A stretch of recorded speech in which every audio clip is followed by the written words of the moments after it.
Buckle up, you are in for a ride. Welcome to the GalmGossip, where we take the headline-grabbing stories and go way, way beneath the surface. Forget the surface-level chatter. Today we're plunging straight into a legal story that's, well, it's really dominating headlines. Yeah, absolutely. We're talking about the ongoing proceedings surrounding Sean Diddy Combs. And specifically, the testimony of Cassie Ventura. It's been intensely scrutinized, hasn't it? It really has. And we've got some key sources to guide us here. There's an excerpt from the GalmGossip legal bombshell breakdown. Aptly named, it seems. Right. It definitely highlights the seismic nature of these claims. And then we have People's Recap, a very detailed account from day 2 of her testimony. Exactly. So our goal here isn't just to rehash the headlines you've already seen. We know you're looking for more depth. You want to understand the core allegations, really grasp what Ventura testified to and what it all might mean. Right. We're aiming to give you that essential information sort of analyzed and contextualized without getting bogged down in, overly complex legal jargon. So let's dive in. First off, Sean Diddy Combs is facing some extremely serious charges. Very serious. Can you lay those out for us? Sure. The indictment covers sex trafficking, racketeering, and transportation to engage in prostitution. Heavy stuff. And it's crucial, absolutely crucial to state up front. Combs has pleaded not guilty. Yes. To all charges, he and his team vehemently deny any wrongdoing. This is very much an active legal fight. Okay, so central to these early stages, and where a lot of the media focus has been, is Cassie Ventura's testimony. She's been called the government's star witness. That designation tells you a lot. Given their decade-long relationship, her account is likely pivotal to the prosecution's case. And the sources describe her testimony as detailing alleged abuse in harrowing detail. Yeah, harrowing is the word used. It suggests this wasn't just a factual recounting, but a very personal and potentially deeply affecting narrative for the jury. And it's being presented as evidence supporting the claim that Combs operated essentially a criminal enterprise. An enterprise allegedly based on coercing people into sex acts, these freak-offs, using drugs, threats, maybe physical force. It's a very dark picture. And the accusations go even broader, right? Not just sexual abuse. That's what the authorities allege. Things like drug offenses, arson, even kidnapping are mentioned in relation to this alleged enterprise. So, yeah, incredibly serious accusations form the backdrop to her specific testimony. Okay, let's get into those specifics then. What did she actually say on the stand, according to these reports? Well, a huge part of it revolves around these events called freak-offs. She alleges she was compelled to have sex with male sex workers while Combs watched. Forced is a strong word. It is, and some of the details reported are extremely disturbing. She testified, for instance, that Combs would sometimes urinate on her during these events. Urinate on her? Yes, and allegedly even when she said she didn't want him to.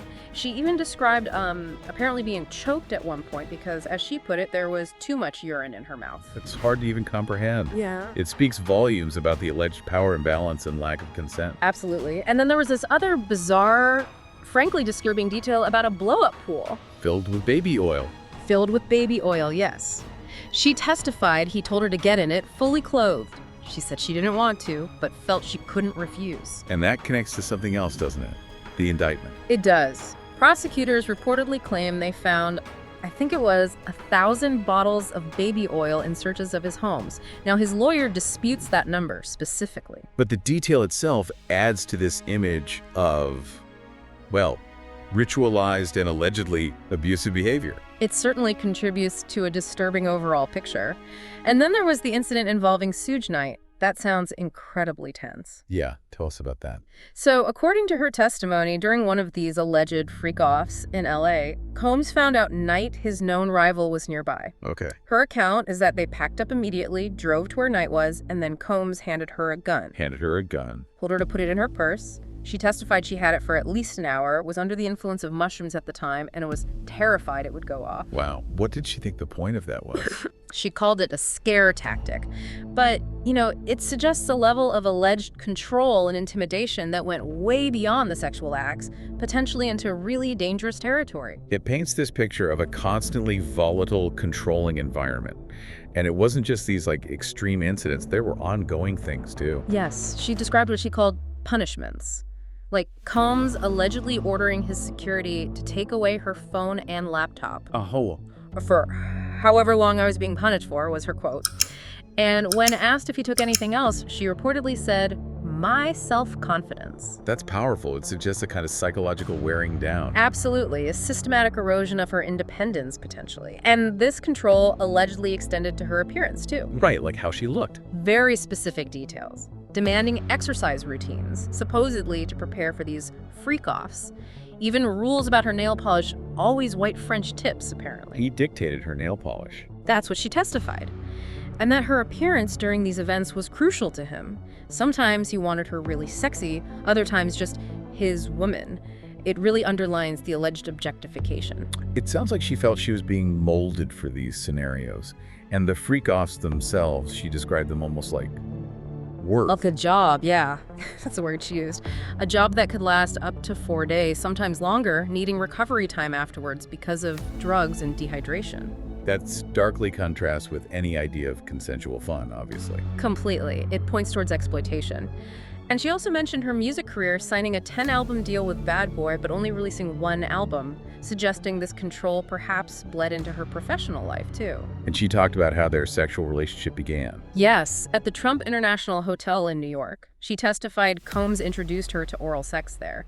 She specifically mentioned the age gap, 17 years, and said she felt pressured early on, even though she was seeing someone else. Again, pointing to that alleged power imbalance right from the start. Exactly, and another layer of this alleged control the recordings. Right. She testified he recorded their intimate encounters. Frequently. And, disturbingly, she alleged he called the footage blackmail materials. Implying he could use it against her. That's the implication. A tactic to keep power, stop her from leaving or speaking out. She apparently felt, given his resources, he could and would release them. So this theme of control, emotional pressure, it seems to run through her entire account. It does. She described herself back then as naive and a total people pleaser, highlighting her own perceived vulnerability in that dynamic. And when asked again about the freak-offs, She reiterated they involved hiring male escorts, setting up this whole experience, and basically performing. She said it left her with immense nervousness and confusion. which again emphasizes the alleged lack of real consent and the potential psychological toll. Definitely. Okay, so that's one side, a very detailed and disturbing one. But this is a trial. What's the defense saying in response? Well, their main argument seems to be that, look, these allegations relate to Combs's private sex life. Maybe, potentially, it's domestic violence, but it's not sex trafficking under the legal definition. So they're drawing a line there. They are, and they tried to push this during cross-examination. For example, with a male escort who testified. The defense tried to get him to say the encounters with Ventura seemed consensual. Did that work? Not quite. The escort did say Ventura paid him and didn't seem drunk, but when they asked him directly, was she in complete control of everything she did, he wouldn't agree. You refused to say that. He said, "I cannot say that," which, kind of undermines that specific attempt to portray her as fully in control in those moments. Interesting. There were also a couple of other points that came up, like Ventura's pregnancy. Yes, she's heavily pregnant, about 8.5 months, and Combs' lawyer actually asked for her to be seated before the jury came in. He explicitly said he was concerned her pregnancy could make the jury sympathetic towards her. He called pregnancy beautiful, but also a source of potential sympathy. It was a clear, strategic move. Trying to preemptively manage potential bias. And what about these videos that were mentioned? The recordings. Right. The judge, Judge Subramanian, has indicated he's likely leaning towards letting the media access them. Really? Even graphic ones? His reasoning seems to be the public's right to know, given the high-profile nature, but he did give both sides more time to argue about it, acknowledging the need to balance access with privacy. The release of those could be huge, obviously. No doubt. There. So let's try to sum this up. We have Cassie Ventura's testimony, filled with incredibly serious allegations, for sex acts, degrading treatment, pervasive control, recordings used as alleged blackmail. A really detailed and damning account from her perspective. Then on the other side, you have the defense arguing this falls under private behavior, maybe domestic violence, but critically not sex trafficking. And they're trying to chip away at the narrative by suggesting consent in some instances. Exactly. And Ventura's testimony, being the star witness, seems absolutely central to the prosecution's entire case here. It carries immense weight as this trial moves forward. This has been a really intense look at a very complex and frankly disturbing situation. It really makes you think, doesn't it? about power dynamics in relationships. Especially in industries like entertainment where careers and personal lives can get so tangled. Where's that line between consent and coercion? When does pressure become force? What does a case like this, with all its awful details and legal arguments, tell us about how complicated these situations truly are? Definitely a lot to reflect on there. It's far from simple.